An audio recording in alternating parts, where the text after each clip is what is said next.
Okay, this is ECE641, model-based imaging, and today is Wednesday, November 4th, and we're going to pick up on the EM algorithm. So, last lecture, what I did is I should thank everybody, because today was like theoretically a possible day off or something. It was an optional day off, but I think at least some people wanted to do it and nobody didn't want to do it. So here we are today. So we should all enjoy ourselves today, okay?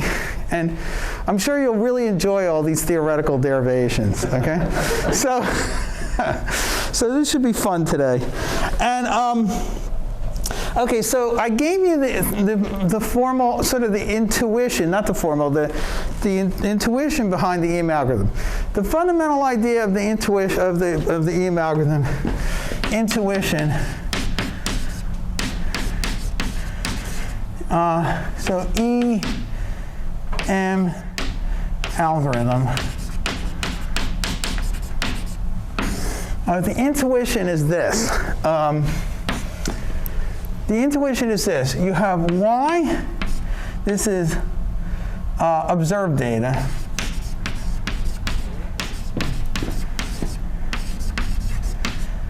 And you have X, and this is unobserved data.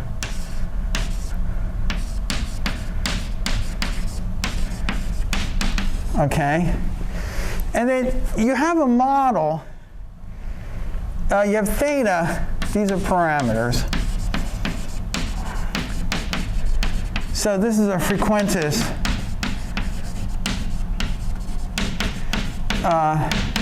viewpoint.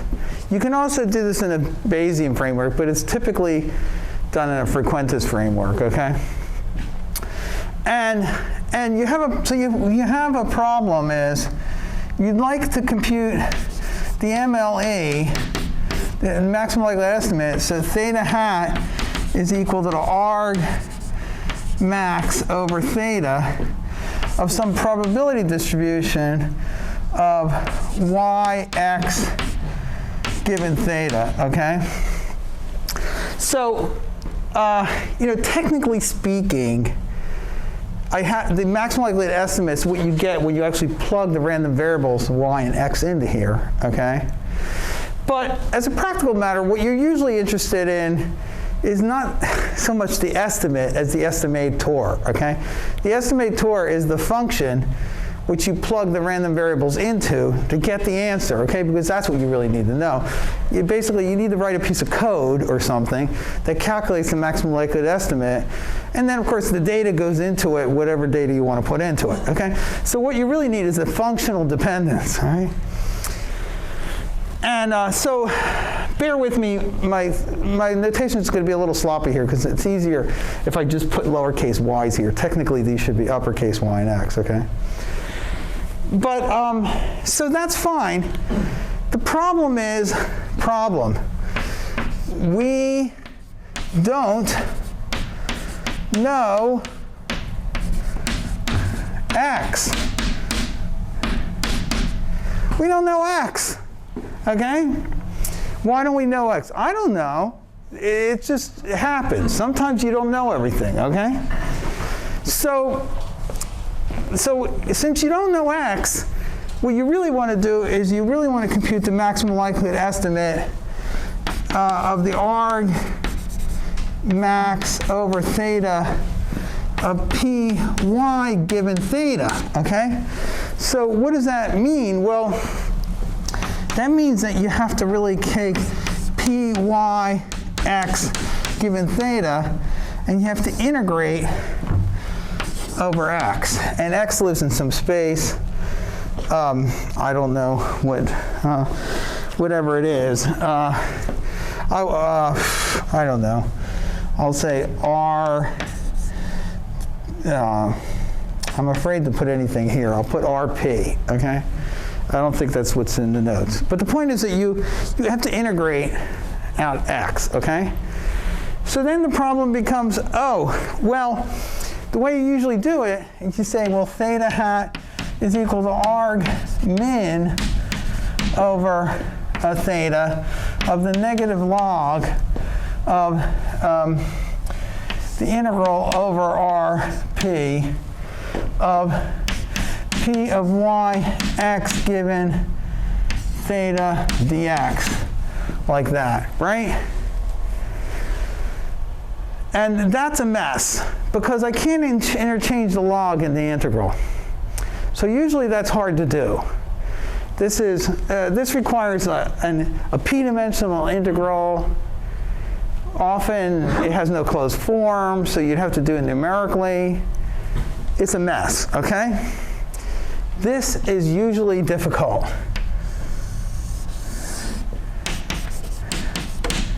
Is usually very difficult. So this is an abstract way of looking at the problem, because in the problem I gave you as the intuition, x was the unknown labels. So often what's the case is that the joint distribution of y and x together might have some relatively simple form. So for example, if I gave you the labels about whether every plant was fertilized or not, then estimating the mean of the distributions for the two conditional distributions is really simple, okay? You just compute, you sort them into the fertilized and unfertilized cases, you compute the average for the two sets, right? But if I don't tell you which one's fertilized and which not, now what happens is that solving this maximum likelihood estimator becomes very complicated and nonlinear. And as a matter of fact, it becomes a non-convex optimization problem, okay? Whereas the other one's convex, that's why you can compute its solution in closed form, okay? So then the question is, how do we solve this? So how do we solve this? Okay? Well, okay, so now to solve it, now I'm going to do a bunch of weird stuff. And, okay, so how do we solve this? So this is where it starts to get pretty weird. Hold on tight. Put on your seatbelts, because it's going to be a bumpy ride. That was a famous line. Does anybody know what movie star said that? Okay. Now the problem is that you guys can always get the answers to these questions because you just Google it, right? But okay, that's a homework assignment. You have to tell me. Hold on tight. You better buckle up because it's going to be a bumpy ride. Okay. So we defined two things. Q of theta prime is equal to the expected value of the log of P of y given x theta given y equals little y and theta prime. Wow. Okay. So let's think about what that means. This thing is a random variable. That's why I wrote it as uppercase. And y here, I could have put a random variable here because I'm sort of saying when y equals y. So when I write when y equals y, actually, in the deep learning literature, now they've adopted this new notation, which I'm not really too enthusiastic about. But they do this by writing sometimes like E, and then what they'll do is they'll say x distributed as the conditional distribution of x given, and they write out a bunch of junk here. I don't like that, okay? It's not traditional, but okay, I don't know. Maybe that'll be the way people will do it in the future. But this is the more traditional notation, okay? So what I'm saying is, okay, so this is a conditional expectation. I'm saying, I'm assuming I know y, because that's the data. And then, now I'm looking at the conditional distribution of x given y and theta. So that means, okay, using the notation of deep learning, that would be like, I'd be saying like x is distributed as the conditional distribution of x given y and theta prime is what you're saying, okay? So what you're doing here is normally when you do a maximum likelihood estimate, this is the log likelihood, right? So for various historical reasons, the Q function is usually written as the log likelihood. You could have taken the negative log likelihood, and then it would be a minimization problem rather than a maximization. But at least in the notes, I always write it as a maximization because that's historically how this function was written in most of the publications, okay? It's sort of the culture more, but you could do it either way. You just have to be consistent. So the point is, we want to maximize Q. The problem is that we don't know X. So what you do here intuitively, so this is the log likelihood.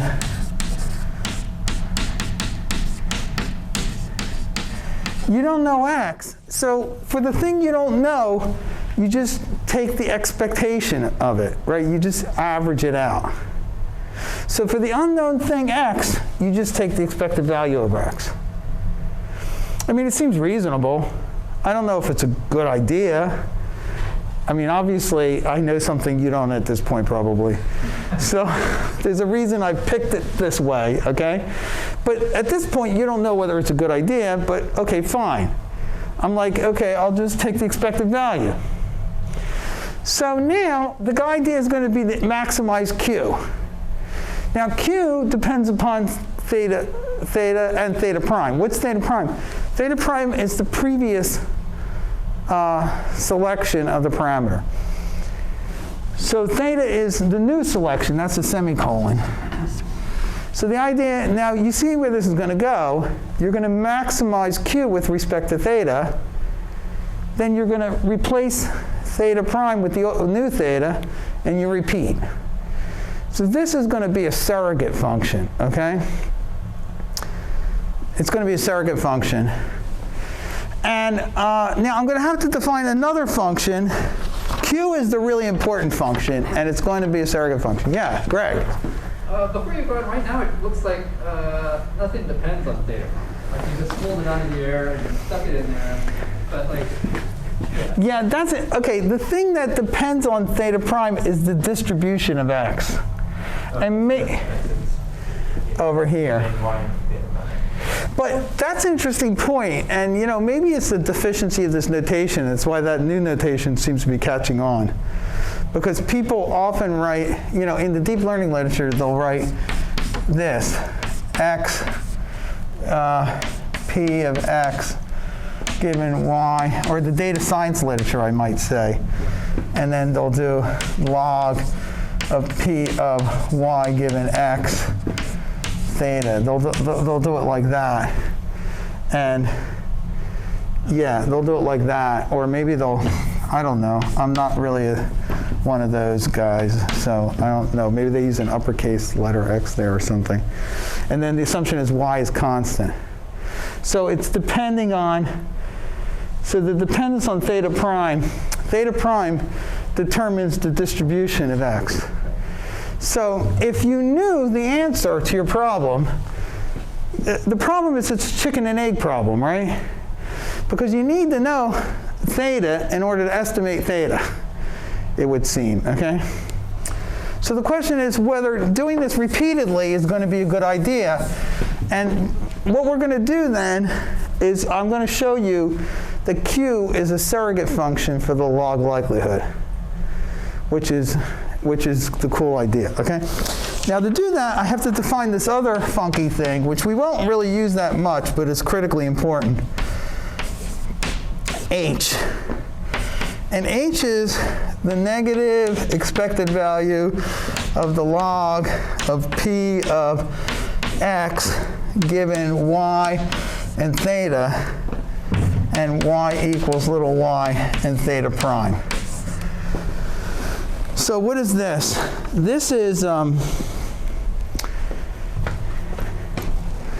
okay, so this is, what is this? Okay, okay, I don't know what this is. Okay, this is sort of the entropy, okay?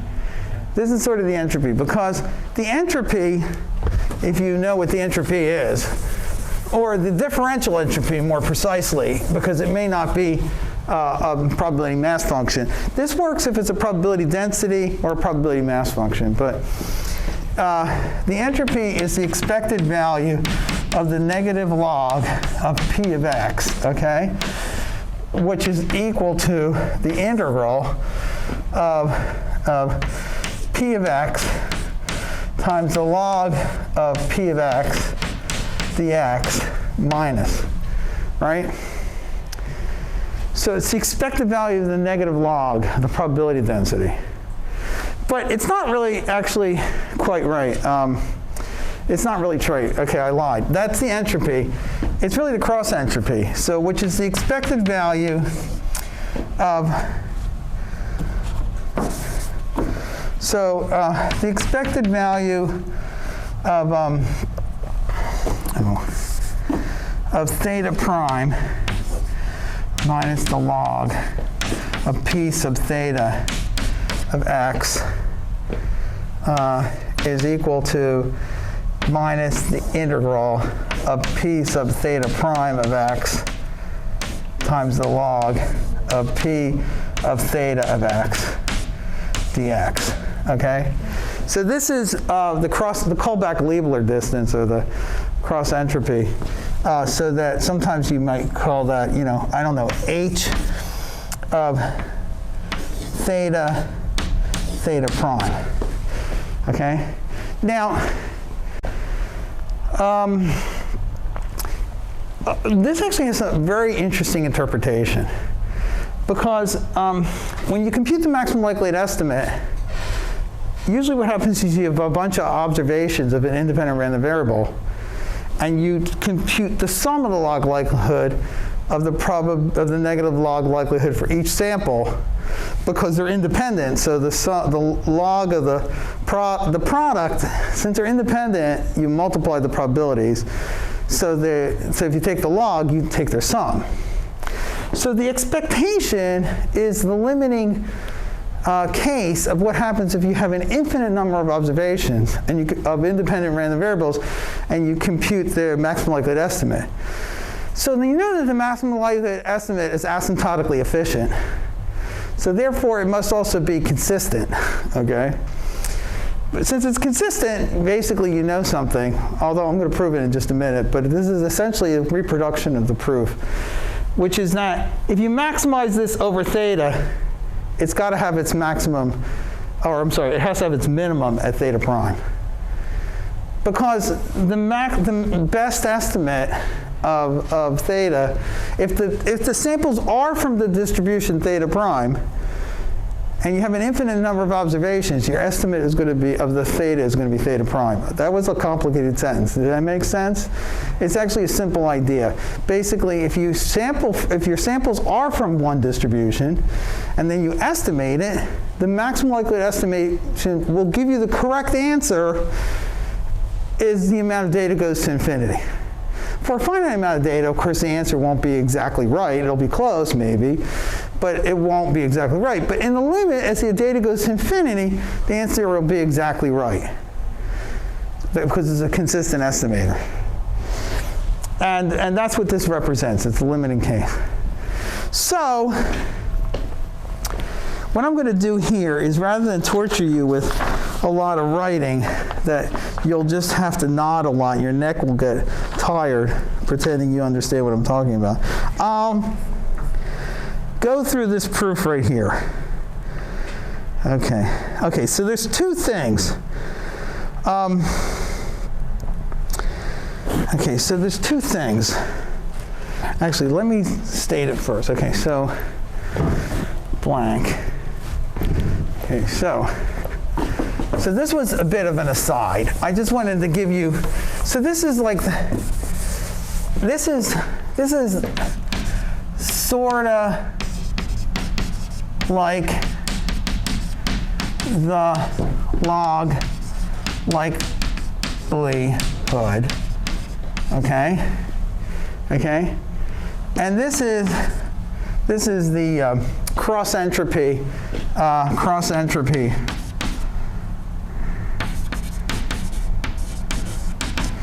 okay. Now, the first fact one is that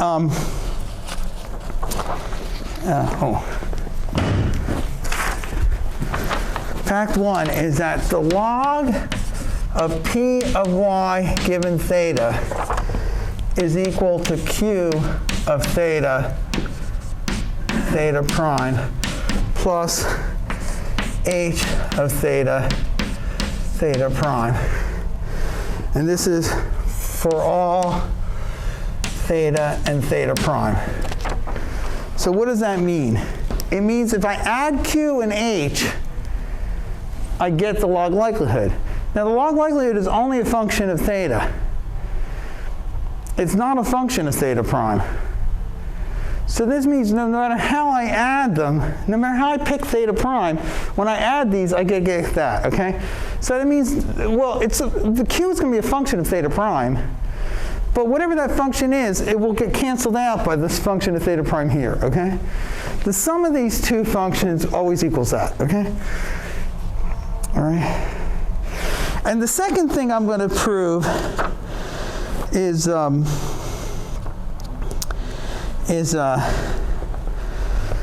fact 2.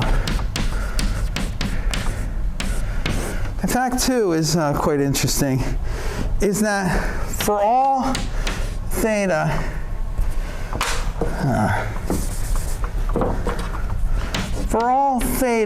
and theta prime, I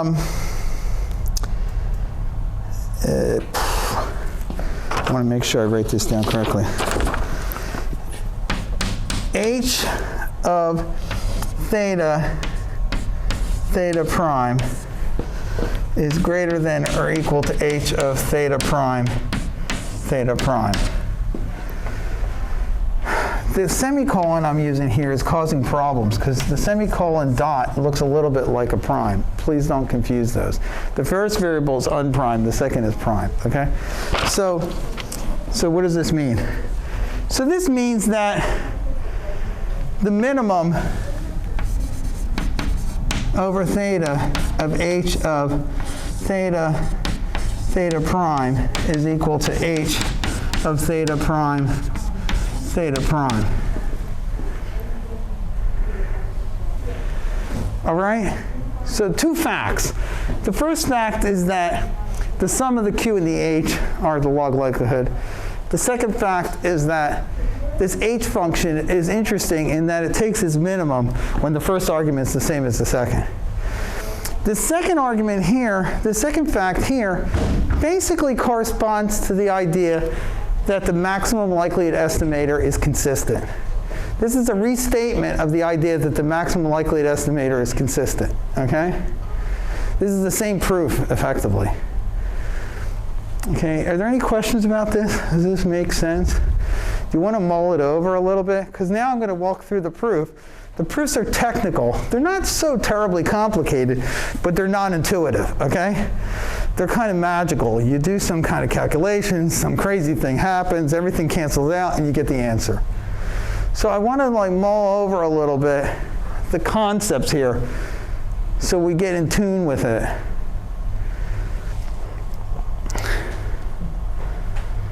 Is everybody okay? Do you want to, are you good? Anyone want to give, yeah? It's not totally clear to me how that's the same thing as consistency. For the maximum likelihood estimator? Mm-hmm. Because what happened is that H here, okay, so when I compute this expectation, okay, so this would be like I have samples of x, all right? This is like samples of x given that y is equal to y, right? So imagine that I had like a simulation program that generated samples of x. All right? Then what I'd be doing here is I'd be fitting that distribution. If I minimize theta, I'm minimizing, this is a negative here, so the negative goes here. I'm minimizing the negative log likelihood. So in other words, if you replace this expectation by a sum, it would be an approximation to the expectation where the samples were sampled from this distribution. Sure. Right? Yeah. So what ends up happening is this expectation by the law of large numbers, I'm waving my hands here, okay? There's obviously some technical considerations that have to be dealt with if you want to make this a proof. But by the law of large numbers, as the number of samples goes to infinity, it's going to converge in some sense to the expectation, right? So if I minimize the expectation, you'll expect it to produce the same result as if I minimize a sum of independent samples from that distribution as the sum goes to infinity. And that's exactly the maximum likelihood estimate. So minimizing this is just like computing the maximum likelihood estimate in the limit as the number of samples goes to infinity. So to confirm what you just said, if we got data from this distribution x given y theta. Yeah, so it would be P of x given y and theta prime. Okay. Yeah. And then this is the exact same thing as maximum likelihood. It's Yes. kind of like it, but it's precisely the same. It's precisely in the limit as the number of samples goes to infinity. Because if usually you compute the maximum likelihood estimate for a finite number of samples. So if you did it like, say, you took 100 samples, it would be approximately the expectation, but not exactly, okay? That's by the way, in the deep learning literature, they always fuzzy over that point. It's always confusing. Like they pretend that they call mean squared error least squares error, okay? But they don't make a distinction between the sample average and the actual mean, okay? Sure. So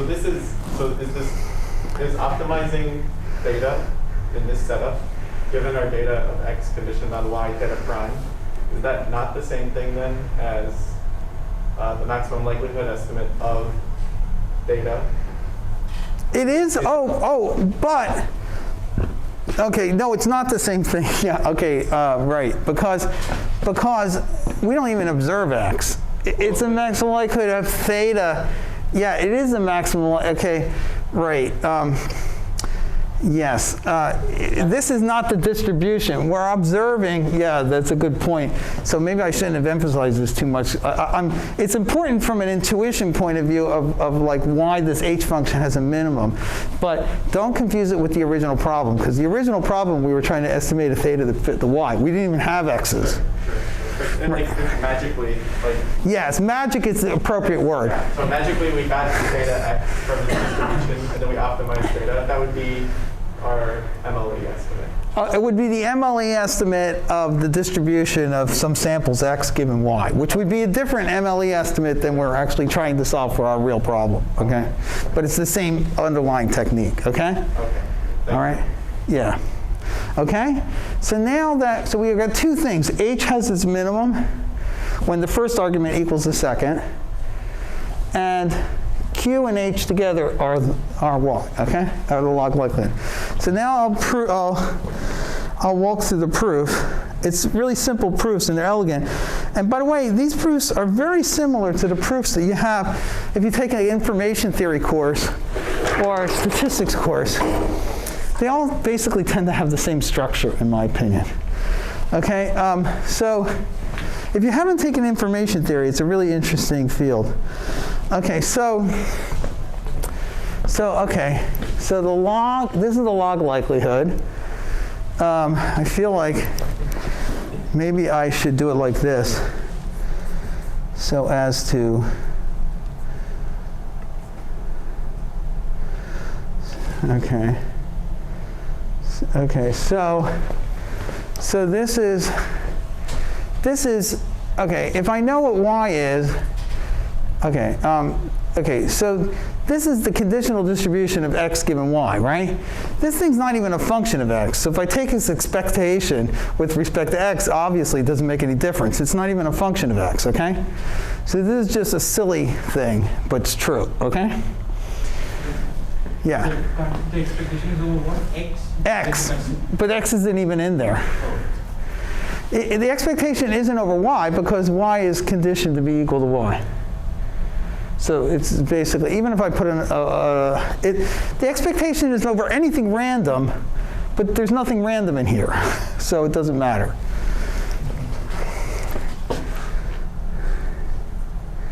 Now, okay, this one I always have to remember. Okay. Now you're just adding in the next one. Oh, so if you look at this thing over here, I have to use this result, right? P of, let's see, P of y times P of x given y is p of x times y. So this is true, right? Do you believe that? Distributions. That's just like applying the definition of conditional density. Okay? But if this is equal to that, and that's not a function of x, right? Then I can put something random in here for x, and it doesn't make any difference. It's stupid, okay, but it's true. Stupid, but true. Okay, all right? Because this thing can't be a function of x, right? It can't be a function of x because this isn't a function of x, right? This is the advantage of using precise mathematical notation, because then you actually get answers that are correct. But it's not a function of x, so I can put anything in there. So I put a random variable x. You'd be like, why did I do that? I don't know. It's sort of like multiplying and dividing by random variable. Yeah, it's like multiplying and dividing by a random variable. It's silly, right? But it's fine, whatever. You know, to each his own, okay? So now I use that result, and I just plug that in here, right? Because this, see, that's that, right? That's that, so I just plug it in here, okay? So you're good with that, right? Now, I just, you know, it's a log, so I could do this, right? Okay? Now, by definition, this is h, that's q, I'm done. Okay? It doesn't mean anything, I get it, but it's true. Okay? This is the beauty of math. Okay? So this stuff is equal to that. Okay? What are you going to say? Okay, it's fine. So that's fact one, correct? Now we need fact two. Okay, here we go for fact two. Okay, this is a probability density with respect to x, correct? If you integrate a probability density, what do you get? 1. What's the log of 1? 0. 0, okay? So we're good on that, correct?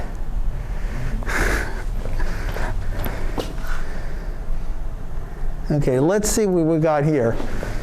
So you multiply by Yeah, I multiplied and divide by the same thing, correct? So that's fine. Now you got to keep track that if the conditional probability of x given theta and y prime, theta prime and y is 0, you got a problem. But let's, you know, we won't let that happen. Now, this is the whole deal. Okay, this is basically the entire EM algorithm is this step. Okay, at its core, this is the this step is the essence of the EM algorithm, information theory.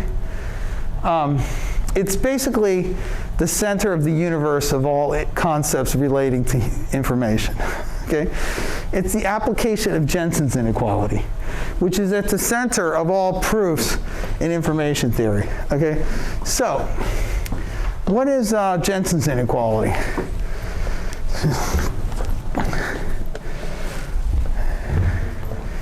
Okay, Jensen's inequality.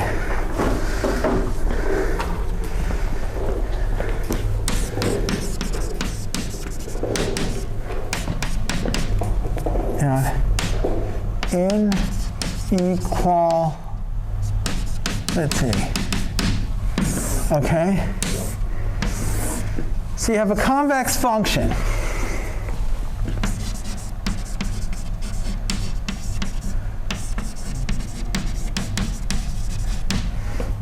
If you take any point, if you take 2 points, you take the average of 2 points, right? It's got to fall above the function, right? So, using engineering induction, if you extend this to infinity, it's still true. So what happens is this. If you take the integral of f of x times p of x dx, Okay, and then you take f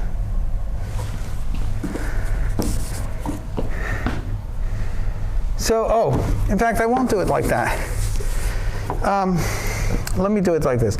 If I take the expected value of f of x, okay, and I take f of the expected value,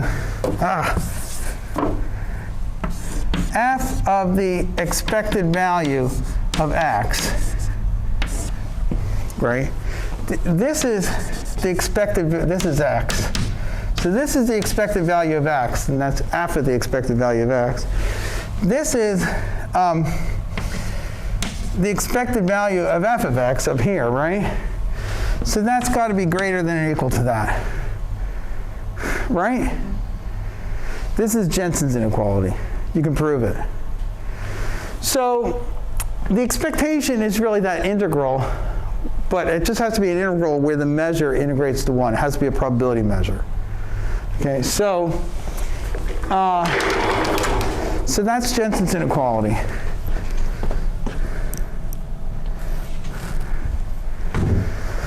So this, if I consider this thing some function, okay, so this is something, and I'm taking the expected value, okay, I'm taking the expected value, so I'm taking the expectation because I'm integrating over x, and x is a probability density function, then I can take the log inside of here. So here, and the log is a concave function. So the inequality goes in the opposite direction. So it goes, yeah, I mean, right. So this would be the log of the. So this will be greater. This will be greater than that. Yeah, it's got to be right because I went over in my notes many times. You got to keep track of the directions of the inequality, but it's got to be like that. Okay. So now, now you can take that log and you make it a difference, and then you break out the integrals. You get the two terms. Okay. Now this is the integral, this is exactly minus h of theta theta prime. And this is minus q. No. This is just, okay, this is just whatever it is, okay? This is h of theta prime. So this first term is h of, this is theta, and this is theta prime, right? And this thing is theta prime, right? So what we've proved is that minus h of theta theta prime plus h of theta prime is less than 0.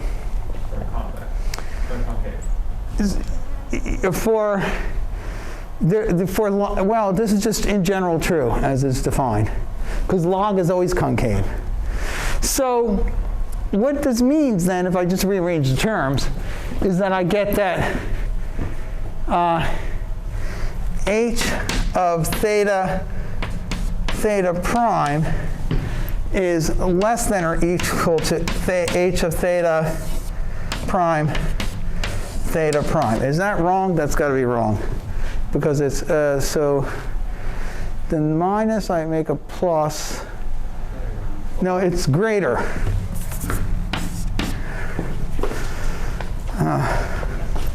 I just move the term from one side to the other, so it becomes greater than or equal to, right? Because if I take this term, I move it over to the left-hand side, and then the inequality goes that way. So it looks like that. But this is what we were trying to show, because we were trying to show that h always takes its minimum when theta is equal to theta prime. So we proved fact 2. So we have fact 1 and fact 2, okay? Now, okay, the next thing. So I've proved I proved fact 1 and I proved fact 2.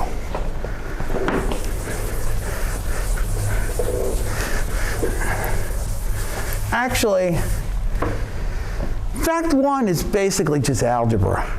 There's really nothing that spectacular about it. It's just a decomposition of the log likelihood into the two components.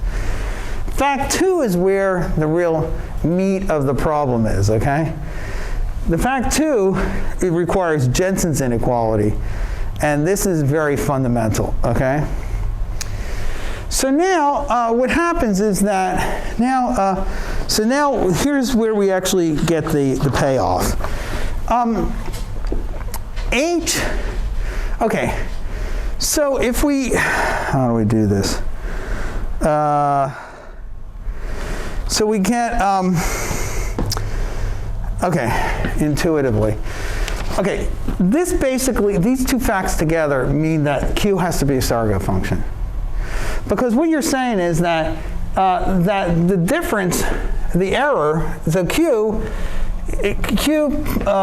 is equal, Q is, okay, as a function of theta, Q equals P plus this additional constant, okay? But the additional constant that reaches its minimum when theta is theta prime, so that means that Q has to be an upper bound for that. Now, that was a little bit imprecise and false, okay?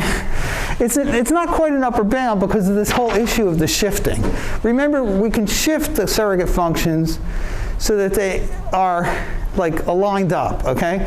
So what we do is this: we pick. So if we have log of p of y given theta, okay, is equal to q of theta prime plus some constant. But this constant is a function of theta prime. Okay, maybe the best way to do this, this is like really not complicated, but it can be a little confusing. So maybe the best thing for me to do is point to how it's written in the actual notes first, so that at least you're convinced it's true. And then, okay, so basically it comes down to this. With this, it's easy to prove that the change in, so if you start at some theta prime and you go to some theta, this is the change in the log likelihood. The change in the log likelihood is going to be the change in Q plus the change in H. But the change in H is always positive. It's always positive because H, as you move away from theta prime, H only can increase. So therefore, this thing has to be a lower bound to that. Now we're doing maximization rather than minimization. So the picture is like this. I think at this point I can erase this here because it's been up long enough and you can refer to the notes.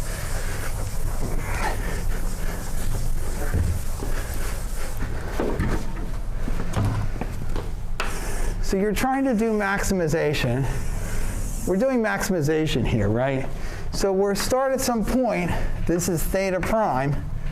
The Q function looks like this. It's a lower bound now instead of an upper bound because we're doing maximization rather than minimization.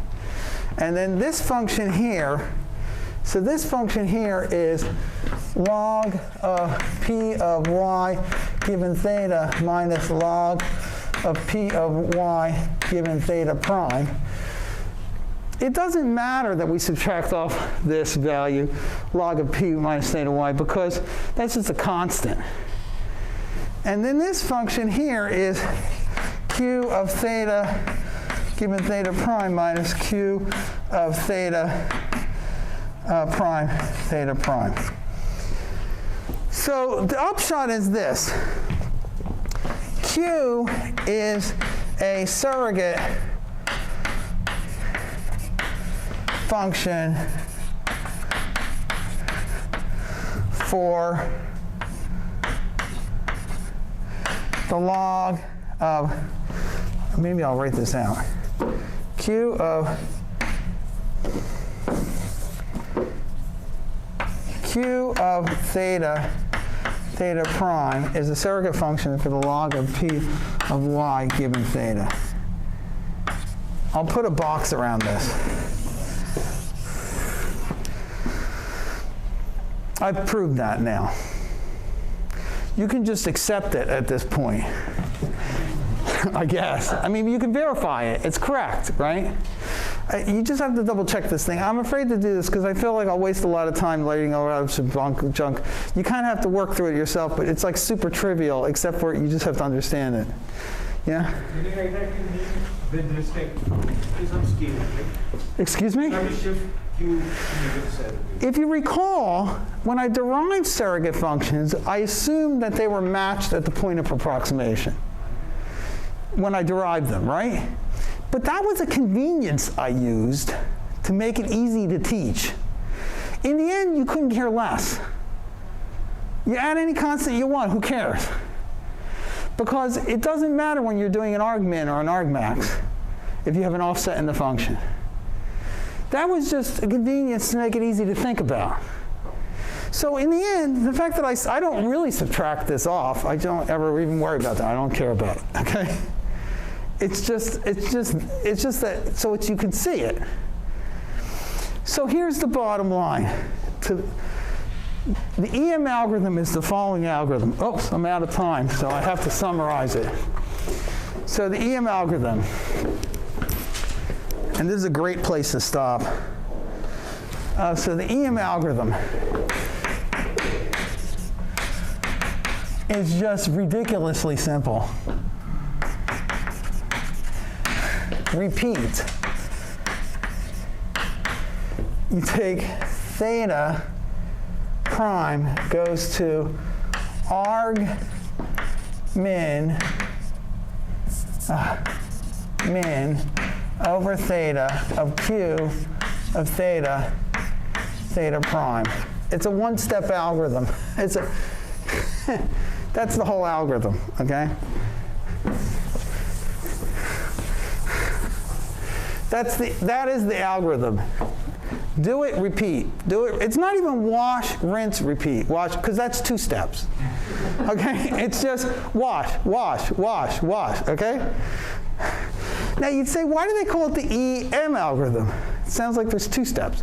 The first step is E, expectation. The second step is M, maximization. This looks like it's just, oops, okay. That should be max.